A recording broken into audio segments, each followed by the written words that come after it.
Hello, कैसे हैं? आज हम आपको आज 10th क्लास के वर्णिका बुक के दही वाली मंगमा यानी फर्स्ट चैप्टर के आपको पढ़ाने वाले हैं। क्या जी? दही वाली मंगमा। तो इसके बारे में हम जानेंगे। पहले लेखक परिचय के बारे में जानेंगे, उसके बाद में कहानी में दही वाली मंगमा के बारे में हम जानेंगे। चलिए इसको लेखक के बारे में कुछ बातें ध्यान से देख लेते हैं। देखिए, लेखक दही वाली मंगमा के लेखक क्या चीज़? दही वाली मंगमा के लेखक श्रीनिवास जी है। क्या चीज़? श्रीनिवास जी दही वाली मंगमा के लेखक हैं।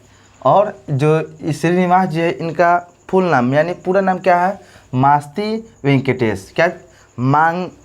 मास्ती वेंकटेश अयंगार। क्या चीज़? इनके पूरा नाम क्या है? मास्ती वेंकटेश अयंगार। और इनका जन्म कब हुआ था? 6 जून। क्या चीज़? 6 जून 1891 ईस्वी में। मास्ती यानी श्रीनिवास जी का जन्म कब हुआ था? 6 जून 1891 ईस्वी में। चलिए इनके थोड़ा ये तो जन्म हो गया। और कहाँ पे इनका जन्म हुआ था? कर्नाटक के नाम सुने हैं? अपना राज्य कर्नाटक राज्य कोलार जिला में हुआ था इनका जन्म। और इनको कुछ पुरस्कार भी मिला था। देखिए, ज्ञानपीठ पुरस्कार इनको मिला गया था। क्या चीज़? ज्ञानपीठ पुरस्कार। और ये जो लिखे हैं ना भाषा, क्या चीज़? जो दही वाली मंगमा जो लिखे हैं, ये अपनी भाषा यानी ये कर्नाटक की भाषा कौन सा है? कन्नड़ भाषा। क्या चीज़? कन्नड़ भाषा है। तो कन्नड़ भाषा है। और इनको हम लोग हिंदी में पढ़ते हैं ना। क्या चीज़? हम लोग हिंदी में पढ़ते हैं। तो हिंदी में किसने अनुवाद किया था? तब B.R. नारायण जी। क्या चीज़? B.R. नारायण जी। समझे कि नहीं? तो ये हो गया श्रीनिवास जी का कुछ परिचय। फिर से एक बार रिवाइज कर लेते हैं। दही वाली मंगमा के लेखक कौन है? श्रीनिवास जी। श्रीनिवास जी का पूरा नाम क्या हुआ? मास्ती वेंकटेश अयंगार। मास्ती वेंकटेश अयंगार। और जन्म कब हुआ था? 6 जून 1891 में। क्या चीज़? 6 जून 1891 में। और कहाँ पे हुआ था? कोलार कर्नाटक। क्या चीज़? कोलार कर्नाटक में इनका जन्म हुआ था। चलिए, और क्या मिला था इनको? पुरस्कार भी मिला था। ज्ञानपीठ पुरस्कार मिला था। और हिंदी में अनुवाद किसने किया था? B.R. नारायण। और क्या चीज़ है? कन्नड़ भाषा है। चलिए, कन्नड़ भाषा में दही वाला मंगमा लिखा हुआ है। तो हम इसको अब चलेंगे थोड़ा कहानी को, और आखिर दही वाली मंगमा में क्या है। तो हम इसको मिटा देते हैं। ठीक है, इसको हम दही वाली मंगमा को ध्यान से देखेंगे। देखिए, इसमें दही वाली मंगमा एक मंगमा नाम की डिश होती है। क्या चीज़? मान लीजिए ये मंगमा है। क्या चीज़? ये है मंगमा। क्या चीज़ है? ये मंगमा है, दही बेचती है। क्या चीज़? ये है मंगमा। क्या चीज़? दही बेचती है। इसका पोता भी है। क्या चीज़? एक पोता भी है छोटा सा। मान लीजिए तो इसको पोता भी है। क्या चीज़? इसका पोता भी है। मान लीजिए इसका पोता भी है। क्या चीज़? इसका नाम क्या है? मंगमा। मंगमा। और ये है पोता। क्या चीज़? पोता। मान लीजिए ये पोता है। और इसका एक बहू भी है। मतलब पोता है तो बहू तो होबे करेगा ना। तो इसका बहू भी है। क्या चीज़? झगड़ावली। बहुत झगड़ावली है। बाल की तरह छतनी बना दी हम इसको। ये है नजमा। क्या चीज़? नजमा। ये है, ये बहू है, यानी इसको बहू बोल सकते हैं, बहू भी बोल सकते हैं। क्या चीज़? बहू बोल सकते हैं। ये मंगमा है। देखिए, जब ये बहू, इसका मंगमा के बहू, क्या चीज़? मंगमा के बहू नजमा जब ये अपने पोते को पीटता है। क्या चीज़? ये मंगमा मंगमा के बहू नजमा जब अपने बेटे को पीटती है, तो मंगमा जब दही बेच के आती है। क्या चीज़? जब दही बेच कर आती है तो क्या कहती है? क्यों रे राक्षसी। मतलब कि अपने भाषा में नहीं बोलता है। मान लीजिए दादी, मतलब मान लीजिए मम्मी अपने बेटे को मार रहा है, तो दादी माँ देखेगी तो खिस जाती है कि नहीं खिसे। तो उसी तरह ये अपने पोते को देखकर इसको गुस्सा आ गया और बोल रहा है, क्यों रे राक्षसी। क्या चीज़? क्यों रे राक्षसी, मेरे पोतों की क्यों पीट रही है? तुमको दया शर्म नहीं लग रहा है? आने दो। क्या चीज़? आने दो अपने बेटे को, तो मैं तुम्हारी खबर लेता हूँ। मतलब कि इसके पति को आने की बात कर रहा है। क्या चीज़? इसके पति है। मान लीजिए ये मानना क्या है? ये है पति, तो मानना क्या है? ये है पति। एकदम भोला भाला है, टकलू पारे। क्या चीज़ है? ये मान लीजिए ये इसका पति है। मान लीजिए कहीं से काम के आया, काम करके आया है। क्या चीज़? काम करके आया। ये शिकायत अपने बहू से बोलती है कि आने दे अपने बेटे को, मैं तेरी खैर लेती हूँ। तो ये तो हो गया। इसके बाद में जब ये आता है बेटा, क्या चीज़ है? मंगमा का क्या है? बेटा है ये। क्या चीज़? ये बेटा है और ये बहू है। जब ये आती है, क्या चीज़? जब यह आती है तो अपने बहू के बारे में शिकायत करती है कि ऐसे ऐसे पोता के बारे में हम बोल रहे थे तो तुम्हारे ये थी कर। तो ये बोलता है, बेटा क्या बोलता है कि देख मम्मी, हम तेरे सास बहू के झगड़ा में हम नहीं पड़ने वाले हैं, तुम अपना समझो।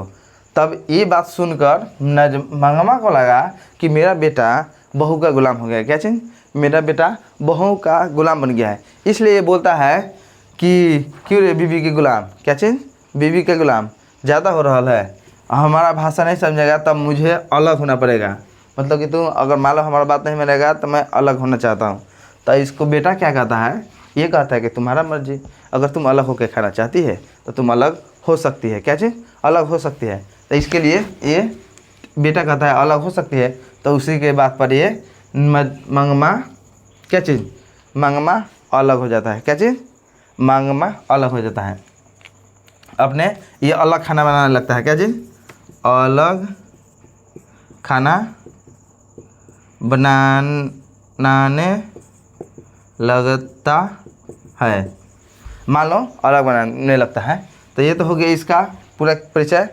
जब ये देखता है कि अब ये तो अलग खाने बनाने लगता है, तब ये अब दही बेच के तबले से कमाती है ना, कि दही बेचने जाती है। और कहाँ बेचने जाती है? लेखक यानी श्रीनिवास जी के घर जाती है। और लेखक की माँ रहती है। मान लो लेखक की माँ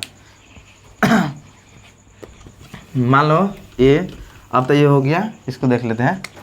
अब लेखक की माँ होती है, मान लीजिए ये माँ जी, इसको माँ जी बोलती है। माँ जी ये लेखक की माँ है, माँ जी इसको बोलते हैं। चांद जैसे मुखरा लेके चल बाजार में, तेरे जैसा टुमारा। ये हो गया लेखक की माँ। क्या चीज़? ये लेखक की माँ हो गया। तो ये मतलब कि इसके घर जाती है। क्या चीज़? घर जाती है। तो इसके बारे में अपने उत्सुक, देखिए कोई लेडीज अपने पास बचती है तो अपने आपस के बात बताते रहती है। तो ये अपने घर के बात इसको बताती है और ये अपने बारे में बताते रहती है। तो इसके बेटा को देखता है। क्या चीज़? बेटा को देखता है तो कहता है कि तुम्हारा बेटा कितना भोला भाला, मतलब कि कोई कार्य करने के लिए बोलता है। ये लेखक की माँ, मान लीजिए लेखक को, तो बोलता है कि तुम्हारा बेटा कितना अच्छा बात मानता है। मैं तो ये समझ जाती है क्या रहते, मतलब मंगमा को बोलती है कि क्या तुम्हारे बहू में फिर झगड़ा उगड़ा चल रहा है क्या? तो नहीं माँ, क्या मैं बताऊँ, बेटा तो क्या है, पोस पाल के बड़ा कर दीजिएगा। और अब क्या माँ बाप खाना खाया या नहीं खाना उससे कोई फ़र्क नहीं पड़ने वाला है। और जब बच्चा छोटा रहता है तो कितना ख्याल रखा जाता है, लेकिन वही माँ को पाल नहीं सकता है बेटा। ठीक है, तो यही बात बोलता है। ये लेखक के माँ के अंगना में बैठ के 5 सुपारी खाती थी। क्या चीज़? 5 सुपारी। क्या चीज़? 5 सुपारी। तो ये हो गया लेखक के यहाँ के बारे में। अब चलिए, जब ये दही बेचने जाती है बार बार, तब ये कहानी अब एक और दिशा में मोड़ लेता है। क्या चीज़? एक और दिशा में मोड़ लेता है, जो उसका एक गांव के ही, मतलब इसी के गांव का, मान लीजिए इसके ही गांव के एक जुआरी नाम का होता है, रंगप्पा। क्या चीज़? रंगप्पा। हाँ, रंगप्पा, मान लो ये जुआरी है। क्या चीज़? जुआरी। ये रंगप्पा नाम के जुआरी हैं।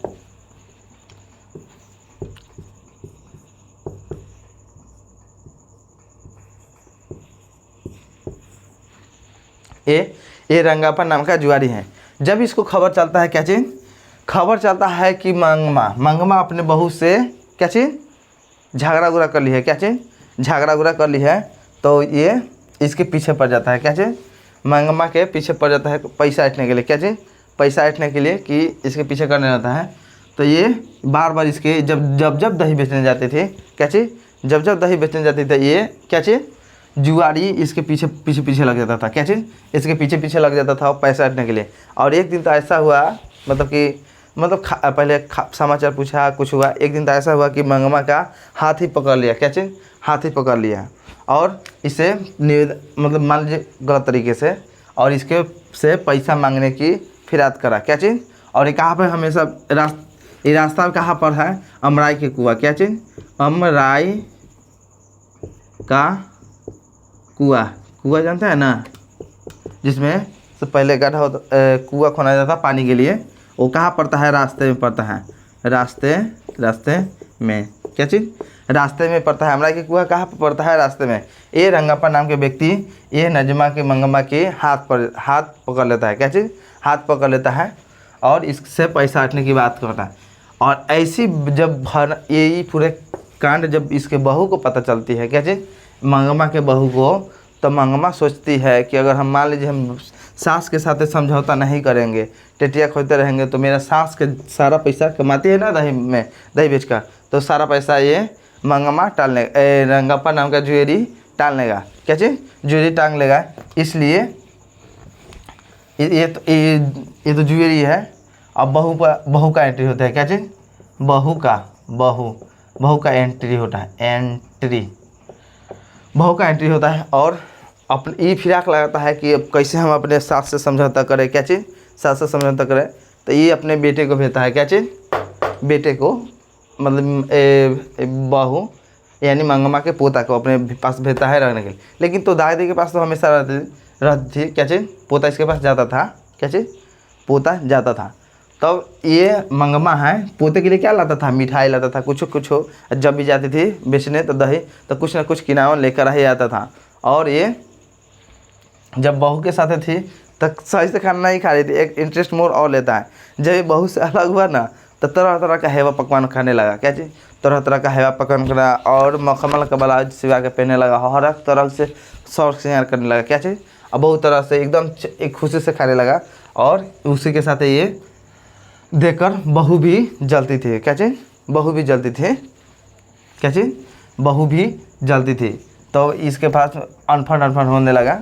लेकिन फिर भी आके लास्ट में जब इसके रंगापा के बारे में पता चलता, क्या चीज़, रंगापा के बारे में पता चला, तो आखिर बहू सास से समझौता करने के लिए अपने बेटे को भेजती है, क्या चीज़, मंगमा के पास भेजती है कि जाओ दादी के पास रहना, क्या चीज़, दादी के पास रहना। और दादी तो दादी होती है, वो तो रखबे करेगा। तो ये पोता के साथ रहती थी और पोता के लिए मिठाई लाती थी। तो लास्ट में जाके जब इशारा ये थी इसके बारे में पूरा रंगापा के ज्वेलरी के बारे में, नियत के बारे में पूरा पता चला, धूर्त आदमी था, मतलब कि मान लीजिए गलत तरीके से अभी मंगमा के पीछा कर रहा था, ठीक है। तो उसी के लिए बहू सास से समझौता कर लेती है, क्या चीज़, सास से हार पछता के मजबूरी में सास से समझौता करना पड़ता है कि अगर हम नहीं रहेंगे, सास के साथ नहीं देंगे, तो मेरा सास का यानी मंगमा का पैसा ये जुआरी नाम का व्यक्ति पूरा पैसा ऐंठ लेगा। इसलिए ये बहू और सास एक हो जाती है। जब एक हो जाती है तब जाता है ये दोनों गोरा लेखक की माँ के घर, क्या चीज़, लेखक के माँ के घर, क्या चीज़, माँ जी के घर। माँ इसको तो दिमाग खराब करती है।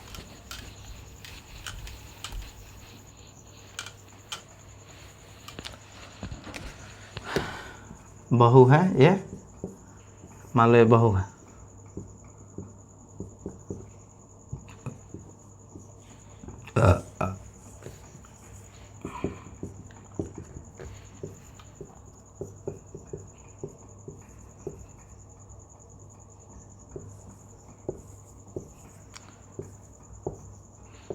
ये है माँ जी, क्या जी, माँ जी। जब ये दोनों सास बहू समझौता कर लेता है तो ये अब कहता है कथी कि चलो बहू, मतलब कि ये बहू बोलता है कि माँ जी अब आपको दही बेचने की ज़रूरत नहीं है, अब दही बेचने हम जाएंगे, अब आप आराम करिए, क्या चीज़, अब आप आराम करिए। तो ये क्या है, बहू नाम की व्यक्ति, मतलब बहू, ये मंगमा जो है जहाँ जहाँ दही बेचने जाती थी ना, तहाँ साथे अपने बहू को ले जाते थे, क्या चीज़, बहू को ले जाती थी। और लास्ट में माँ जी के भी घर ले गए, क्या चीज़, माँ जी के घर ले गया और कहा माँ जी से, माँ जी देखिए यही पतो ही है, आज से दही बेचने यही आएगी। इसी से हमारा हमेशा खटपट होते रहता था, क्या चीज़, खटपट रहता था। तो ये बोलती है माँ जी, प्रणाम पाती करता है और अपना सुख दुख बतवाता है, क्या चीज़, सुख दुख बतवाता है। और चैप्टर यहीं पे समाप्त हो जाता है, क्या चीज़, चैप्टर यहीं पे समाप्त हो जाता है। यही रहा दही वाला मंगमा का पूरा सारांश। कैसा लगा? तो उम्मीद होगा कि आप अच्छे से समझ गए होंगे, ठीक है। अब अगली वीडियो में आपको ढालते विश्वास नेक्स्ट चैप्टर के लिए सजग रहना है, ठीक है। तब तक के लिए चलते हैं, बाय।